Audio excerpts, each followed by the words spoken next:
کھانا اور ڈنڈا۔ کسی گاؤں کے لوگ بہت زیادہ مہمان نواز تھے۔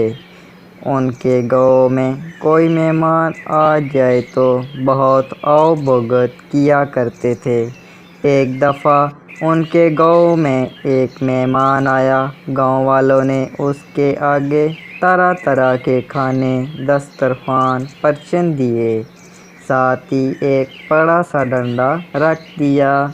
مہمان کھانے دیکھ کر بہت خوش ہوا، لیکن ڈنڈا دیکھ کر ڈر گیا۔ میزبانوں سے پوچھا، یہ ڈنڈا کیوں رکھا؟ انہوں نے کہا، یہ ہماری روایت ہے، آپ ڈریں نہیں اور کھانا شروع کریں۔ مہمان اڑ گیا، پہلے مجھے ڈنڈے کی حقیقت سے آگاہ کریں۔ میزبان لاکھ قسمیں کھائیں کہ اس سے آپ کو کوئی نقصان نہیں ہوگا، لیکن مہمان نے کھانا کھانے سے انکار کر دیا۔ دل ہی دل میں وہ ڈر رہا تھا کہ کھانا کھلانے کے بعد یہ لوگ میری درگت بنائیں گے۔ مہمان کا کھانا کھانے سے انکار سن کر پورے گاؤں میں کھلبلی مچ گئی۔ ایک بزرگ کو مہمان کے پاس لایا گیا کہ وہ ڈنڈے کی حقیقت بیان کرے۔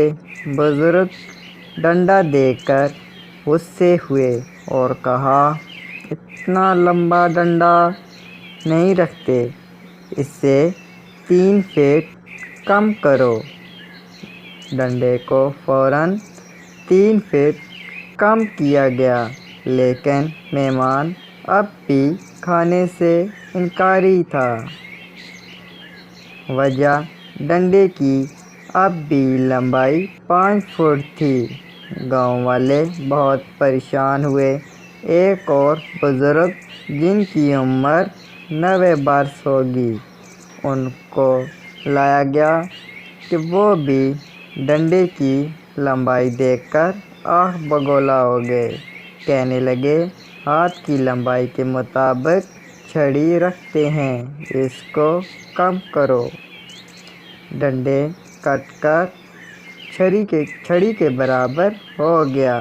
اب چھڑی سے تو مہمان کو کوئی ڈر نہ تھا، لیکن اس کا تحفظ برقرار تھا کہ اس ڈنڈے کی اصل حقیقت ہے کیا؟ آخر ایک بزرگ کو، جن کی بازو اور پلکوں کے بال تک سفید تھے، ڈنڈا لایا گیا۔ انہوں نے چھڑی دیکھی تو برس پڑے اور کہنے لگے، پیالی میں ایک تنکا رکھا جاتا ہے تاکہ اگر مہمان کے دانتوں میں کوئی گوشت کا ریشہ پھنس جائے تو اسے نکال سکے۔ ڈنڈے کی حقیقت جان کر مہمان نے سکون سے سانس لیا، پیٹ بھر کر کھانا کھایا اور گاؤں والوں کا شکریہ ادا کر کے اپنی راہ ہو گیا۔